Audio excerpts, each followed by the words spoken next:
Hello and welcome to Outside Views, the channel where we examine the consequences of political decisions and the paths they pave for nations. Today we delve into a question that lies at the heart of Britain's future. Can the British mend the damage caused by Brexit and rebuild ties with the European Union? This is not merely a political question. It's a question of trust, economy and identity.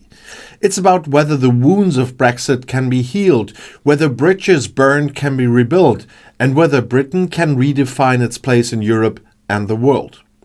Prime Minister Keir Starmer has vowed to reset UK-EU relations. His approach focuses on practical cooperation, stability and rebuilding trust, but he must also contend with a fractured political landscape and deeply embedded divisions.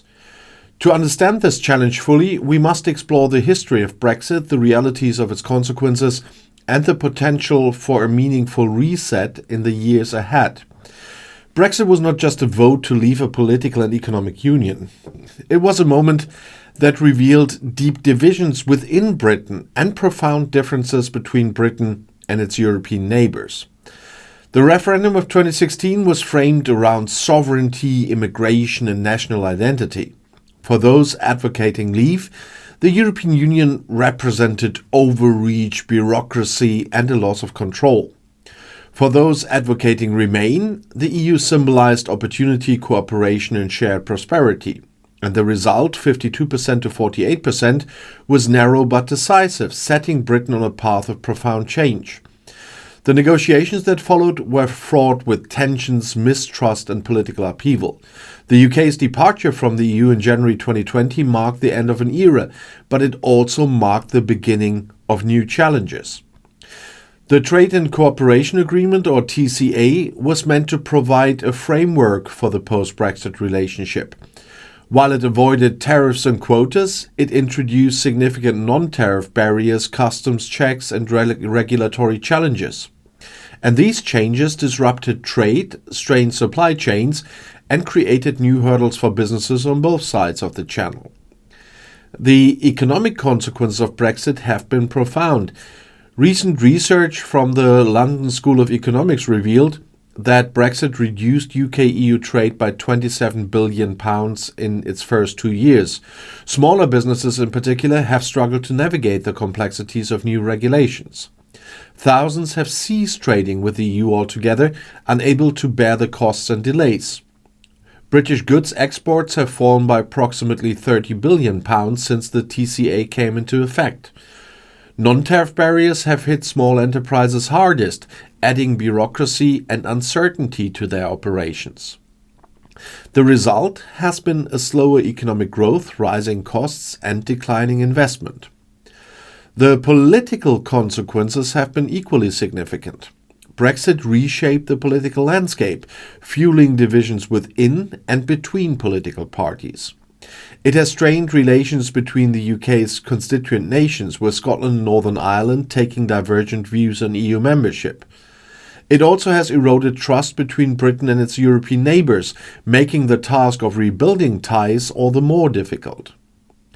Keir Starmer's government has sought to chart a new course. Elected in 2024 on a platform of economic renewal and pragmatic diplomacy, Starmer has promised to reset relations with the EU.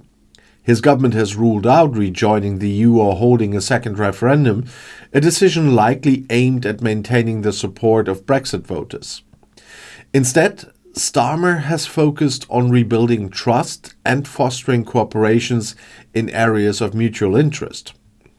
And one of the first steps in this reset was Starmer's visit to Brussels in October. During meetings with European Commission President Ursula von der Leyen and other EU leaders, Starmer emphasized the importance of collaboration. The talks were described as cordial, and both sides agreed to hold regular summits to maintain dialogue. However, the outcomes were largely symbolic.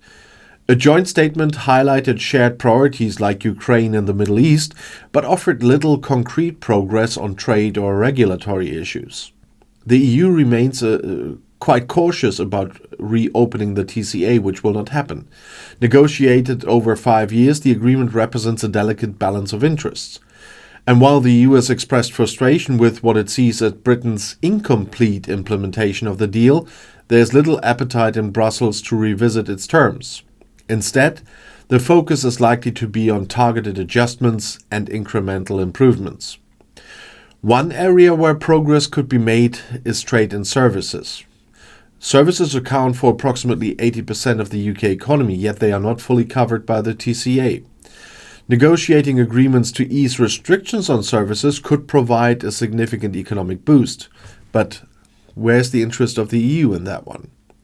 Another priority is scientific cooperation. The UK has signaled its intention to rejoin Horizon Europe, an EU research initiative that fosters collaboration in science and innovation. And beyond trade and science, the reset must address practical challenges facing ordinary citizens. The introduction of the European Travel Information and Authorization System, or ETIAS, in 2025 will require UK citizens to apply online, pay a fee and provide personal information for short stays in the EU. And the EU's new entry-exit system, which replaces passport stamping, will add another layer of complexity. These measures, while standard for third countries, highlight the growing divide between the UK and its European neighbours. Addressing these issues could help rebuild goodwill and reduce friction in everyday interactions. Rebuilding trust is perhaps the greatest challenge of all. Brexit was not just a policy decision, it was a cultural and emotional rupture. For the EU, Brexit was seen as a rejection of its principles and a challenge to its vision of unity. For many in Britain, it was framed as a reclaiming of sovereignty and independence. And these competing narratives have left deep scars that will take years to heal. Starmer's government faces a delicate balancing act. It must address the economic and social costs of Brexit while navigating a polarized political landscape. Pro-Brexit constituencies remain wary of any move that could be seen as undermining the referendum result. At the same time, pro-European voices continue to advocate for closer ties, arguing that the costs of Brexit are too high to ignore. The path forward will require patience, pragmatism and perseverance. It will involve building partnerships in areas of mutual interest, such as security, the environment and cultural exchange. It will also require a willingness to confront the realities of Brexit and work towards solutions that benefit both Britain and the rest of Europe. Ultimately, the question of whether the British can mend post-Brexit damage is about more than politics. It's about envisioning a future where Britain and the rest of Europe can work together as partners. This will not be easy, but it is possible. And if it succeeds, it could mark the beginning of a new chapter in UK-EU relations. So thank you for watching Outside Views again. And if you have thoughts on how the UK can rebuild its relationship with the EU, let me know in the comments below the video. And as always, if you found this discussion insightful, please like, share and subscribe to the channel. Let's continue to explore and question the decisions shaping our world. Take care, and the next video is already right here in the end screen.